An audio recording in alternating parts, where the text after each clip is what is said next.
flexible transportation.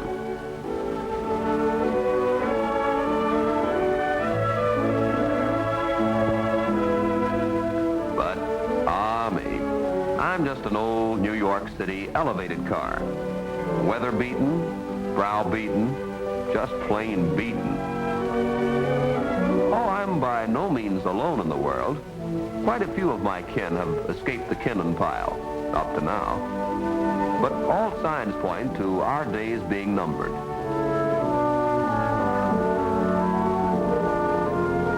The 3rd Avenue branch is the last remaining limb of my family tree. I remember how, when a youngster, we did our family chores with wood-burning engines. But soon we were taught that if we were to grow into a good, healthy system, we'd have to lead a cleaner life. So they shot us full of electricity, and we grew and grew until our structures became the transportation backbone of the largest city in the world.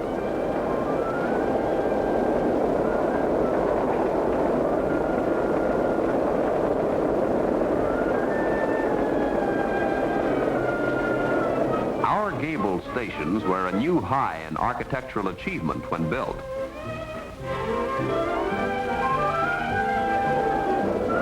All went well until the 1930s, when we noticed that subways were undermining our security.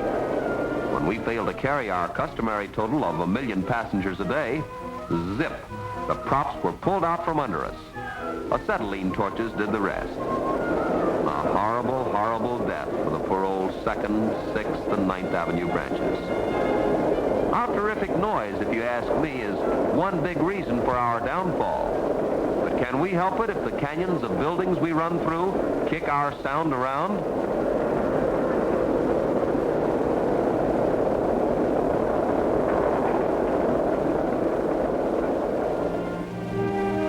Few folks realize that we have our quieter side. Why, one of our spurs mingles with the stately trees and fragrant flowers of the Bronx Park.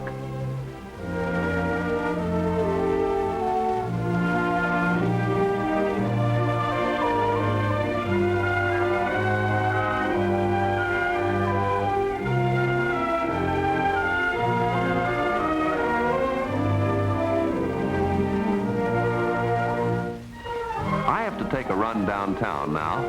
If you stay with me, I can show you a New York City no other means of transportation can. From my windows, you will get glimpses of the most famous buildings in the world. From my windows, well, just wait.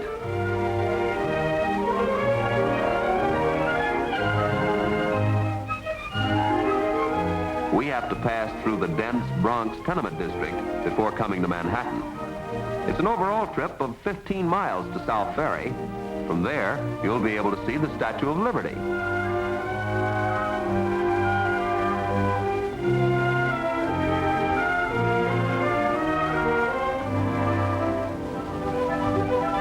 This stretch, sandwiched between the tenements, I always call Clothesline Alley.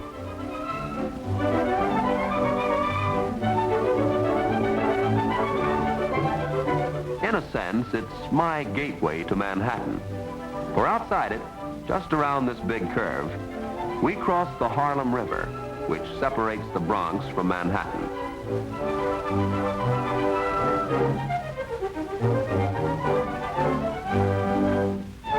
Here, under my bridge, is where East Side kids swim.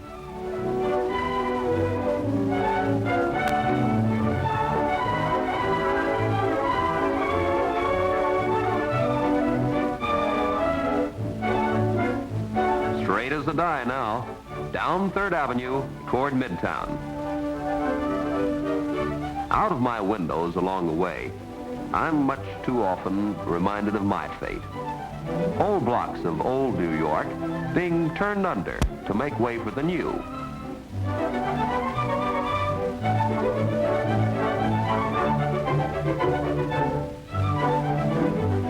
Even though the 3rd Avenue is the last of the L's, there are still over 1,000 people employed in operating us, and we carry 270,000 passengers a day. Kind of a melting pot on wheels, I am. I carry the old and the young, the dignified and the not so dignified, the pious and the hopeless.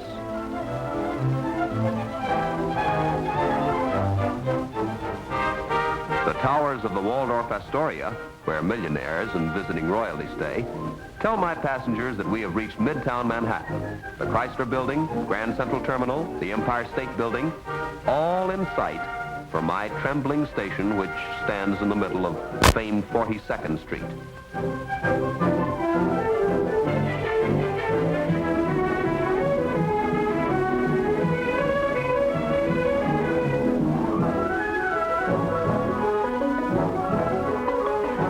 With the swirling activity of Midtown behind us, we now proceed south to Brooklyn Bridge and the Lower East Side made famous in song.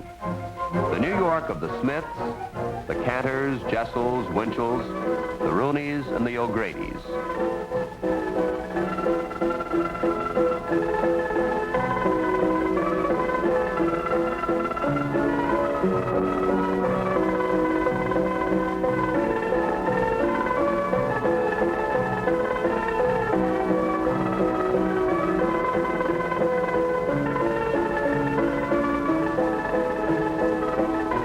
The mysteries of the Bowery and Chinatown are ever present under my rails.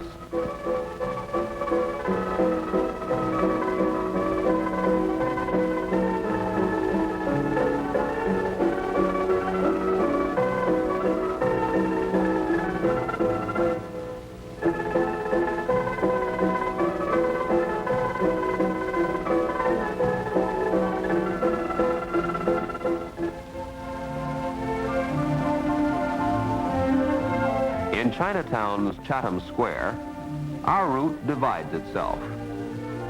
The train to the left is ours, proceeding to South Ferry, as I promised you we would. The other is on its way to our City Hall terminal, neighboring the Woolworth building.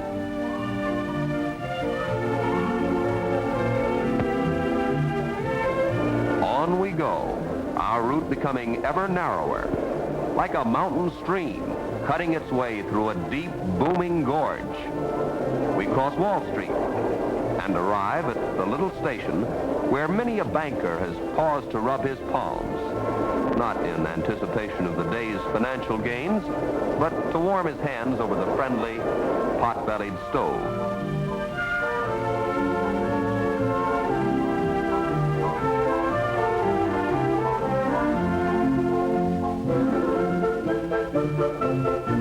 Finally, our route swings out into the comparative open, and from my windows, the confining walls of skyscrapers give way to the maritime scene in New York Bay.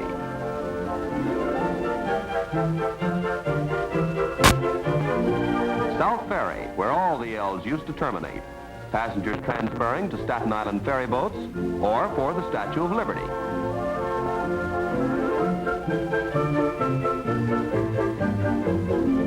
To a lot of people, I mean a lot of things. One sightseeing guide often refers to my structure as the eighth wonder of the world. During L construction in the 1870s, the big wonder used to be how we'd keep from toppling into the street. To the aged, I am their past, still living. To childhood, I am fascination. To folks living along the tracks, I'm everything, from a noisy nuisance to something as natural as morning, noon, and night. Well, that's the picture, as of now. Time, the rest.